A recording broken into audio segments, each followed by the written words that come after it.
Hi everyone, my name is Dr. Matt Williams. I am an academic here at the University of Oxford. I want to talk today about laziness because you are not lazy simply because laziness doesn't exist. Laziness is an example of an overextended concept. It's a word, an idea that we use to describe a host of different behaviours, many of which are basically completely disconnected from each other. And so if you would like to overcome what you perceive as laziness in yourself in order to attain a particular goal, first you need to better understand what is causing that behaviour. Let's say, for example, you're procrastinating, you're putting off some piece of work, or you're otherwise holding yourself back from aspiring to a particular goal and attaining that goal. It's best to first of all understand precisely what barriers exist preventing you from pursuit of that goal, because then you'll be able to move those barriers out of the way. Okay, so let's start with what I think is a fundamental base assumption in this. I would argue that laziness cannot possibly be genetic. It can't be in our DNA to be lazy, because using some very basic Darwinian theory of evolution by natural selection, how could our ancestors possibly have survived if they were genetically predisposed to indolence, laziness, you name it, any sort of synonyms for just not doing enough? It's clearly not helpful to our survival, is it? So it can't possibly be genetic, so we can sort of push that to one side. So whatever we describe as lazy must be social. It must be constructed sociologically. So that means that it's to do with people's perceptions of our behaviour and our own perceptions of behaviour within a social context. Okay, so that's the first sort of basic assumption about laziness. Is there any way we can generalize about laziness? Well, it has something to do with a goal orientation to which we are demotivated or undermotivated. So we have a goal or a set of goals, and for whatever reason, a range of reasons, we are not in pursuit of that goal with the optimal use of our resources, of our time, of our energy, and so on. So first of all, let's think about the goal. That could be the secret to understanding our laziness. So the goal could be entirely ambiguous. We may not in fact have a particularly clear goal orientation at all. And that of course will demotivate you. You'll misapply your own resources because you're not even entirely sure what you're in pursuit of. Let's say, for example, that your goal is to be a better human. It's so amorphous, so nebulous of a goal that it's very difficult to know how to be in pursuit of it, how to optimize your own resources in order to pursue said goal. So goal ambiguity is a very common cause of what people describe as laziness, because what's the problem is that someone hasn't truly identified what it is they actually want to achieve.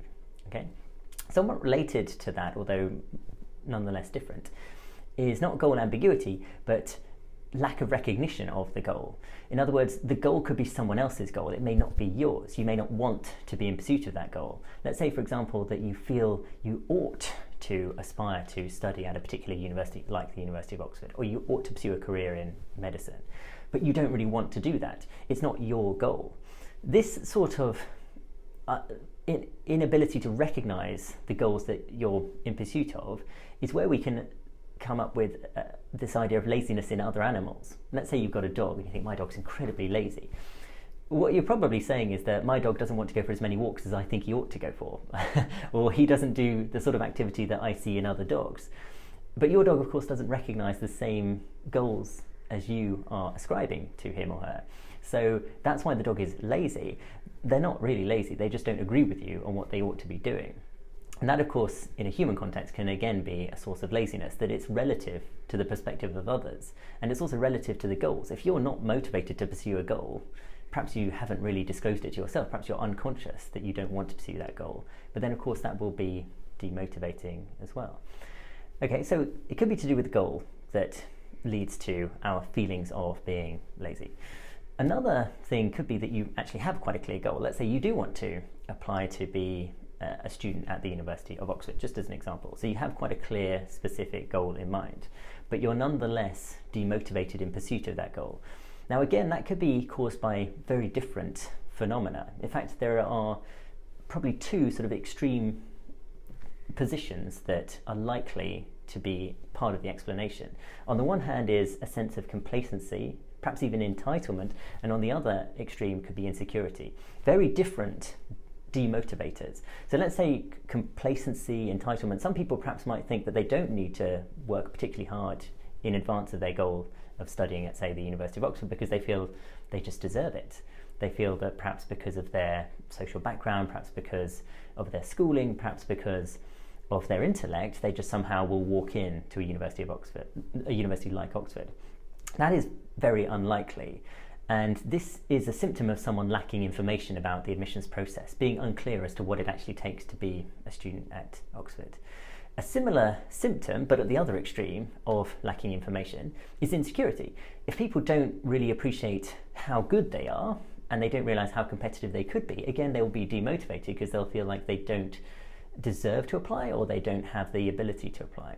So two very different attitudes, but both with quite similar outcomes, which is lacking motivation to pursue a goal that they nonetheless have. The key to both scenarios is to inform yourself, to be more informed. And that's precisely why I'm trying to share as much information about the application process to the University of Oxford on this channel. It's precisely why we put loads of information online. It's so that people have an accurate assessment of what their goals can be and how they need to pursue those goals. Okay? But again, that can be a very common demotivator. And then finally, we could think about demotivation coming from a completely different space. Nothing to do with the goal, nothing to do with your attitude to pursuing that goal, but just being, if you like, a distraction from that. Something that's depleting your resources that you would otherwise apply to pursuing your goal. So that could be illness, right? If you're physically or mentally ill, then your resources for pursuing your goals are depleted. That's obviously beyond your control. Of course, you can seek help for those illnesses, but it's not particularly surprising that if you are unwell, that it's going to impact on your goal, your pursuit of goals. Relatedly, privilege or underprivilege can affect someone's pursuit of goals. If someone is poor or in a state of poverty, then their ability to apply their resources, which are relatively meagre compared to other people, to applying to something like a university or a job or what have you, is going to be harder. Okay, and we acknowledge that in our admissions process and we take that into consideration. We call it context. But that means that those people are not lazy, they are fatigued, they are worn out, they may be burnt out. There are all sorts of other explanations. The word lazy isn't particularly helpful. So then, given that there are lots and lots of different scenarios that might be at play, we need to be very careful with using the word lazy. And if we want to solve it, first of all, we need to be conscious of it. Try and be aware of what it is that is causing our demotivation. Okay? And perhaps somewhat ironically, I would say that to call yourself lazy is itself lazy. It's intellectually lazy. I mean, this is very ironic given all that I've just said about laziness not existing, but what I'm saying is that we need to be more conscious of what's actually going on, not just use these sort of very broad terms, which could mean a whole host of things, but really get into the weeds and try and figure it out, because then you can more likely come up with some sort of solution to it. So what are some of the concrete steps? Well, I've already mentioned one of them, which is to be better informed as to the nature of the goal you're in pursuit of and what it truly takes to be competitive. And I will endeavour to provide as much information as I can in regards to that on this channel. And there's loads more besides on the university website. And of course, whatever other goal you may have, you may not aspire to apply to the University of Oxford. So there's lots of information. You can start with that. That's an important starting point. Then you need to create what are called SMART goals. Now, a SMART goal is something that is specific, measurable, attainable, relevant, and time-bound. So rather than having a nebulous, ambiguous goal, you've got a really specific, concrete goal, and that you're sure that that goal is targeted towards your ultimate goal. So it's not the whole goal. You're not sort of saying, I want to be a better person. You're going to say, I'm going to do this particular thing that will make me a little bit better. Okay? And that taps into another crucial idea, which is compound marginal returns. Now, this is a concept more commonly associated with economics, where you have little improvements, let's say little increases in profit. So that's the margin. And if you compound lots of marginal increases, if you add them together and multiply them together over time, they make a big difference. The essential point is that one of the core demotivating factors is that our goals are just too big. And they're so unwieldy that it freaks us out. And so we procrastinate because we think, oh, I don't want to start, I don't know where to start. But if you start with just doing some little things here and there, maybe watch some more videos on YouTube, maybe read a book or an article, maybe talk to someone who's in the know and seek their help. Talk to someone like me, get in touch with me if you need a particular piece of help. That could be a SMART goal because it's specific, it's measurable, it's attainable, it's relevant, and it's time bound. And that could set you on the path to another improvement and another one and another one. And you start to get the compound return of all of those little incremental improvements.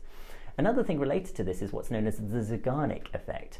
Now, the Zeigarnik effect describes this idea that starting a task is the hardest psychological part of it, but once you've started a task, you'll feel somewhat compelled to finish it.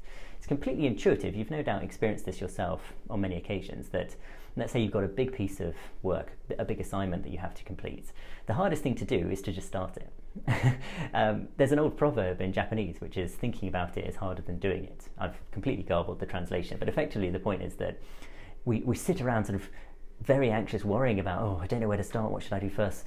And all of that sort of thought process is actually the hard part. That actually when you start on the task, things become a lot easier, because all of a sudden you better understand what you need to do, how you need to do it, and you're deconstructing the problem into smaller, smart goals that you can then knock off one by one.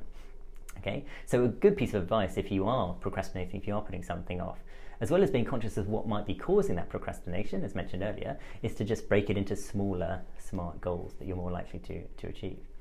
And then finally, I mention this quite a lot in my videos because I think it's so important. I'm a bit of an evangelist about self-care, which is that if your resources are generally depleted, if you're not feeling terribly well, then it's not surprising if you're not able to apply those resources to pursue a goal.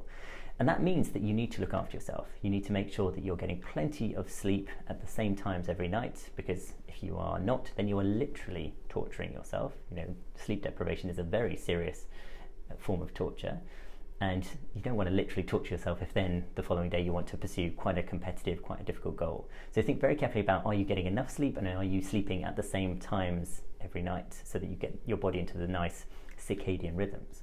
And then of course there's nutrition. If you're able to obtain the right nutrition, make sure you're having enough calories and you're having some good vitamin-rich food. That's going to be very important for your health. And then finally, hydration is absolutely essential. You need to drink plenty of water. Alcohol doesn't count. Caffeinated drinks don't count. You need lots and lots of water. Okay, so the point of this video is that laziness doesn't exist. It's a catch-all term describing a whole host of different phenomena. It's often in fact used as a form of abuse, either to abuse other people or to abuse yourself. I don't think you should use it inadvisedly. In other words, I think you should think very carefully about what it is you're actually talking about. You're not talking about laziness because that's too broad. You're talking about a specific phenomenon. Work out what that phenomenon is, and then you can fix it.